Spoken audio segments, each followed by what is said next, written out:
तीसरे तरीके से मैं इनको तोड़ूंगा एक एक फेज को। अब तीसरे तरीके से इसके बाद तो कोई चीज बचती ही नहीं है, ठीक है। जैसे मेंस्ट्रुअल फेज है, अगर मैं मेंस्ट्रुअल फेज की बात करता हूं, कितने दिन की फेज होती है मेंस्ट्रुअल फेज? आप बोलोगे 1 to 5 डेज।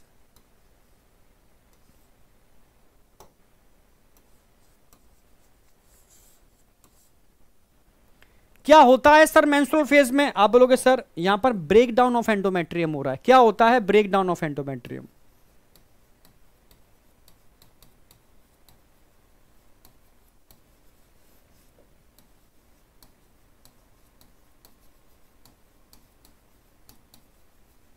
एंडोमेट्रियम टूट रही है। क्यों टूट रही है एंडोमेट्रियम? क्यों ब्रेक डाउन हो रहा है? क्योंकि एंडोमेट्रियम को मेंटेन करने वाला प्रोजेस्टेरोन कम हो रहा है, ठीक है। डिक्रीज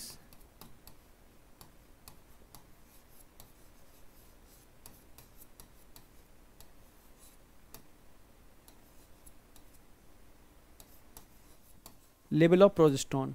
और जैसे जैसे प्रोजेस्टेरोन का लेवल, भाई प्रोजेस्टेरोन का लेवल कम क्यों हो रहा है? भाई ब्रेक हो रही है, break of endometrium, break down, क्योंकि प्रोजेस्टेरोन इसको मेंटेन करता था, ठीक है। प्रोजेस्टेरोन का काम क्या है? मेंटेनेंस ऑफ एंडोमेट्रियम, ये मेंटेन करता है, मेंटेन। तो लेवल कम हो जाएगा तो मेंटेन ही नहीं होगा। अच्छा, लेवल कम क्यों हो रहा है प्रोजेस्टेरोन का? ठीक है, आप बोलोगे यहां पर break down of corpus luteum हो रहा है।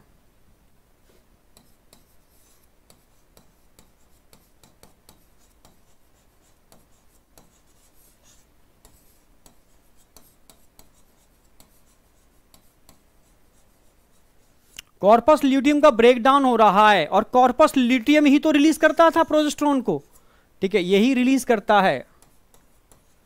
और जब रिलीज करने वाला टूट जाएगा तो रिलीज नहीं होगा, रिलीज नहीं होगा तो एंडोमेट्रियम का टूटना चालू हो जाएगा, क्योंकि एंडोमेट्रियम को मेंटेन करने वाला प्रोजेस्टेरोन ही है। आप समझ पा रहे हो ना मेरी बात?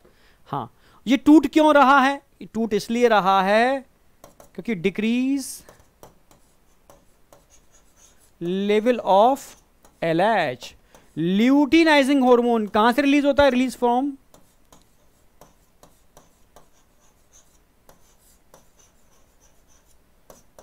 Anterior pituitary. एंटीरियर पिट्यूटरी से निकलने वाला LH अचानक से कम हो गया। इसके कम होते ही, ठीक है, कॉर्पस ल्यूटियम टूट जाता है, और corpus luteum progesterone estrogen release कर रहा था, तो ये टूटेगा तो प्रोजेस्टेरोन का लेवल कम हो जाएगा, और प्रोजेस्टेरोन एंडोमेट्रियम को मेंटेन करने का काम करता है। अगर ये कम हो गया तो एंडोमेट्रियम टूट जाएगी, इसकी वजह से ब्लीडिंग होगी, ठीक है। आप समझ रहे हो? तो ये ध्यान रखना है आपको। तो इसमें किन किन हार्मोन का लेवल कम होगा, ठीक है, ध्यान रखना है इसके अंदर। LH, FSH, ये दोनों कम हो जाएंगे। प्रोजेस्टेरोन प्लस एस्ट्रोजन कम हो जाएंगे। पर एक हार्मोन है जिसका लेवल बढ़ेगा, ठीक है, कौन सा hormone? Prostaglandin.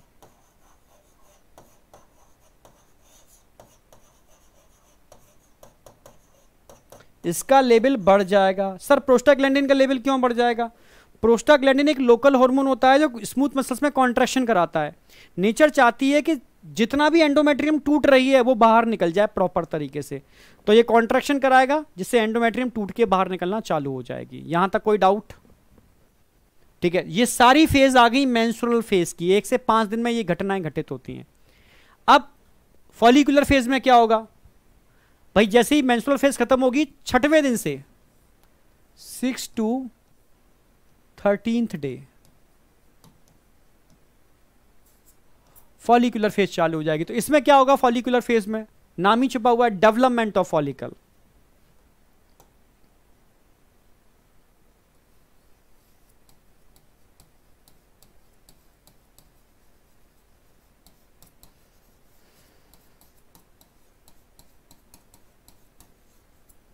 Development of follicle, ठीक है। डेवलपमेंट कौन करेगा? डेवलपमेंट ऑफ फॉलिकल, तभी तो फॉलिकुलर फेज बोल रहे हैं। तो यहां पर जो FSH होगा, फॉलिकल स्टिमुलेटिंग हार्मोन, ये फॉलिकल स्टिमुलेटिंग हार्मोन क्या काम करेगा? जो डिफरेंट फॉलिकल्स होंगे इनसे कहेगा भाई आगे बढ़ो, मैच्योर हो। तो कई फॉलिकल मैच्योर होंगे, समझना, कई फॉलिकल मैच्योर होंगे, साइज में बढ़ेंगे, पर जो सबसे बड़ा फॉलिकल होगा, इसको डोमिनेंट फॉलिकल बोलते हैं। ये क्या है? Dominant follicle. इनमें सबसे बड़ा, इनमें जो भी सबसे बड़ा फॉलिकल होगा वो डोमिनेंट फॉलिकल होगा।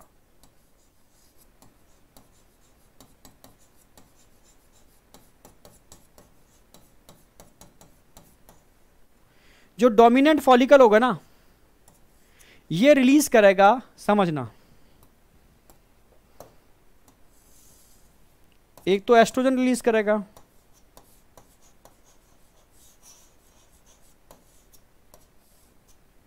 और साथ में इनिबिन रिलीज करेगा।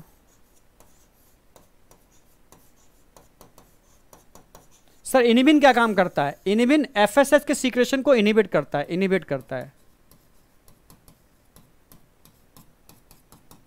सर इससे क्या होगा भाई? जब इनिबिन निकलेगा, एफएसएच को रोकना जरूरी है ना, नहीं तो ये कई फॉलिकल को बढ़ा देगा, साइज बढ़ा देगा, जबकि हमें कई फॉलिकल नहीं चाहिए, सिर्फ एक फॉलिकल चाहिए। तो इनमें जो सबसे बड़ा फॉलिकल होगा, डोमिनेंट फॉलिकल इन सब के ऊपर, बस वही आगे बढ़ेगा, बाद बाकी के एफएसएच के कम होते ही खत्म हो जाएंगे। आप समझ रहे हो? इनका बढ़ना नहीं, एक ही फॉलिकल आगे बढ़ेगा। नेचर चाहती है मदर एक बार में एक ही बेबी को कंसीव करे, ठीक है? तो कभी कभी एफएसएच घट नहीं पाता, इसकी वजह से एक से ज्यादा फॉलिकल मैच्योर हो जाते हैं और एक से ज्यादा बच्चे हो जाते हैं। नहीं तो नॉर्मल एक ही बच्चा होता है, क्योंकि dominant follicle inhibin hormone release करता है जो एफएसएच के सीक्रेशन को इनिबिट कर देता है, जिससे अदर फॉलिकल मैच्योर नहीं हो पाते, डोमिनेंट फॉलिकल ही आगे बढ़ेगा। और ये एस्ट्रोजन रिलीज करेगा। तो एस्ट्रोजन का काम क्या है? Thickening of endometrium. क्या काम कराएगा? थिकनिंग या प्रोलिफरेशन।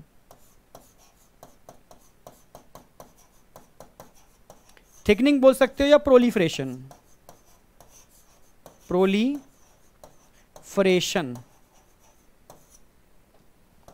Of endometrium. थिकनिंग या प्रोलिफरेशन ऑफ एंडोमेट्रियम, थिकनिंग या प्रोलिफरेशन ऑफ एंडोमेट्रियम ये काम करेगा। अब बताओ मुझे, यहां तक बताओ, कोई डाउट?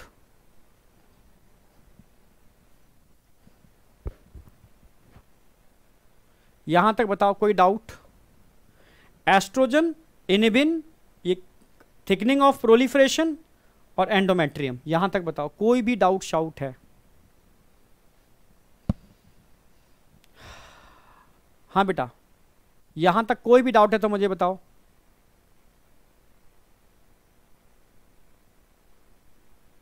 हाँ बेटा, एनटीए ने अच्छा नहीं किया, बिल्कुल सही कह रहे हो।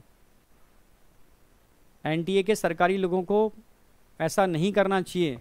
गवर्नमेंट पोस्ट का मतलब आप गलत फायदा नहीं उठाओगे उसका, ठीक है? ऐसा बहुत गलत किया है, बहुत गलत। मैं तो बस मतलब क्या बताऊं मैं। यहां तक कोई डाउट? चलो ठीक है, आगे बढ़ रहा हूं मैं। अब फेज कौन सी आएगी? अब फेज आएगी ओव्यूलेशन। किस दिन होता है? 14वें दिन होता है। 13 दिन कंप्लीट हो चुके हैं। 14 डे क्या हो जाएगा? साइज ऑफ फॉलिकल इंक्रीज हो जाएगा, साइज बहुत बड़ा होगा। जितना बड़ा साइज होगा उसी दिन क्या होगा? एस्ट्रोजन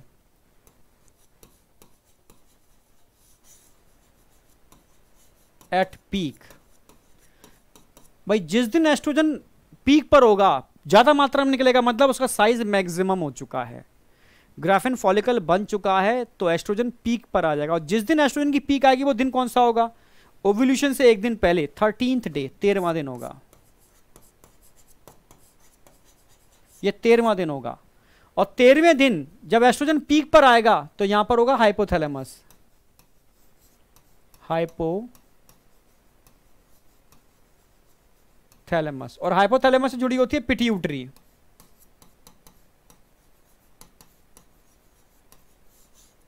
जैसे ही ये पीक पर आएगा, समझना मेरी बात, इसकी पीक हाइपोथैलेमस को स्टिमुलेट करेगी, और हाइपोथैलेमस को स्टिमुलेट करते ही क्या होगा? हाइपोथैलेमस तुरंत रिलीज करेगा एक हार्मोन। कौन सा हार्मोन? वही GnRH।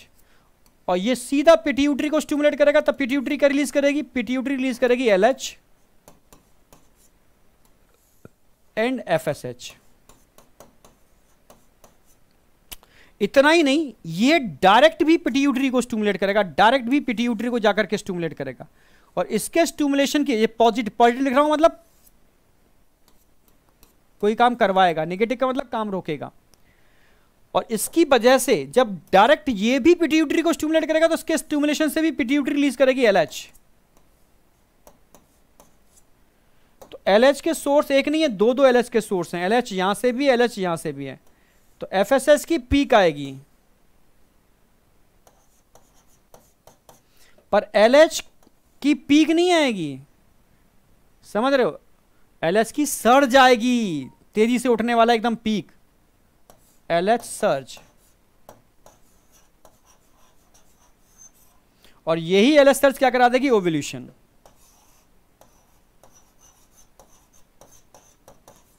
अब एक एक चीज क्लियर होनी चाहिए, किस दिन ये एलएच सर्ज आती है? एलएच सर्ज आती है 14th डे। एलएच सर्ज या पीक कब आएगी? ये दोनों चीजें आएंगी कब? 14th डे, 14वें दिन। 14th डे, 14वें दिन जैसे ही भाई ये पीक पर आया, इसने हाइपोथैलेमस की घंटी बजाई, पिट्यूटरी घंटी बजाई। हाइपोथैलेमस की घंटी बजाने से ये दोनों निकलने चालू हो गए, इसकी घंटी बजाने से ये निकलना चालू हो गया। तो इसका लेवल बहुत ज्यादा हो गया, इसको एलएच सर्ज बोलते हैं। उसकी पीक आती है, इसकी पीक, इसकी सर्ज ओव्यूलेशन करा देगी। यही तो होता है ओव्यूलेशन। अब बताओ क्या चीज? 13वें दिन ये, 14वें दिन ये। अब बताओ क्या चीज समझ में नहीं आई?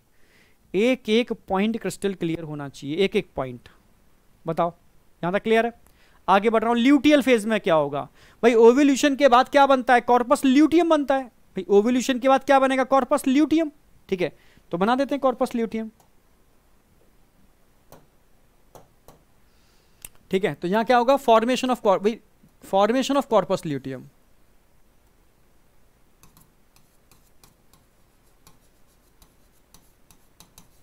Formation of corpus luteum. और corpus luteum again act as endocrine gland. आप समझ रहे हो? कॉर्पस ल्यूटियम एक एंडोक्राइन ग्लैंड की तरह बिहेव करके दो चीजें रिलीज करेगा। एक तरफ तो रिलीज करेगा ये, एक तरफ तो रिलीज करेगा ये क्या?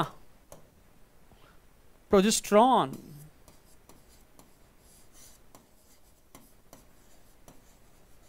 और एक तरफ रिलीज करेगा ये एस्ट्रोजन।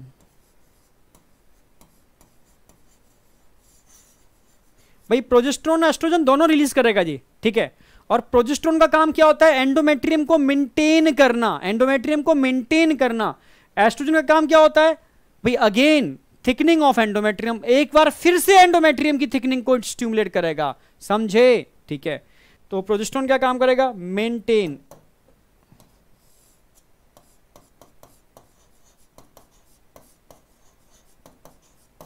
एंडोमेट्रियम। अच्छा, एंडोमेट्रियम को कैसे मेंटेन करेगा? एंडोमेट्रियम को मेंटेन करने के लिए कुछ शर्तें हैं, कंडीशंस हैं। समझना, मेंटेन करने का मतलब है इसको हाईली वेस्कुलर कर देगा, वेस्कुलर, सिक्रेटरी ग्लैंडुलर बना देगा, सिक्रेटरी बना देगा। क्योंकि ब्लड सप्लाई बढ़ जाएगी, ग्लैंड्स बन जाएंगी और ग्लैंड सिक्रेशन का करने का काम कर देंगी। तो एंडोमेट्रियम हाईली वेस्कुलर, साथ में ग्लैंड बन जाने से ग्लैंडुलर, और ग्लैंड बनी है तो सिक्रेशन करेंगे, सिक्रेटरी बना देगा। ये होता है मेंटेन ऑफ एंडोमेट्रियम प्रोजेस्टेरॉन। जबकि एस्ट्रोजन जब भी आएगा एक ही काम करेगा। एस्ट्रोजन क्या करेगा? थिकनिंग ऑफ एंडोमेट्रियम, अगेन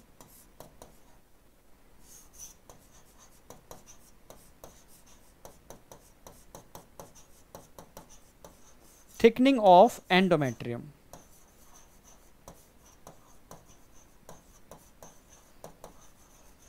अब बताओ, एक एक चीज क्लियर होनी चाहिए, एक एक चीज क्लियर होनी चाहिए।